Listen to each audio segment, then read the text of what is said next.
ও মা এটা একটা হলুদ ফুলকপি নি? এখন বাজারও নুসছে ওটা ফুলকপি হলুদ ফুলকপি এর লাগে আনছি।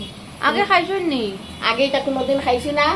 তখন পিঙ্ক কালার ফুলকপি, ইয়েলো ফুলকপি, আরো কি কি হোয়াইট তো আগেও খাইছি।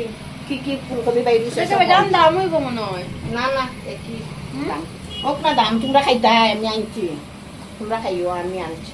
এটা কিটা? এটা ডাইল কি কি রান্ধি আর খালি ওটা দেখিও, ওটা শুনিও খালি কি কি রান্ধি আর ইনো এটা পোলাও বানাইছিলা নি কালকে? পোলাও বানাইছে কালকে। এখানে চিংড়ি মাছও আছে। ওই দেখো কত টাকা কিলো? 700 টাকা। 700 না 800 টাকা আটলো ভুলি গেছ না? ও 800 আধা কেজি আনছি। 1 কেজি আনা সম্ভব নি? কি পর্যন্ত জিনিসও দাম হয়েছে। 1 কিলো চিংড়ি মাছ 800 টাকা সম্ভব নিয়ে লাগে আমি আধা কিলো আনছি। তোমরা খাওয়াইতে পারলেও তো ভালো খালি।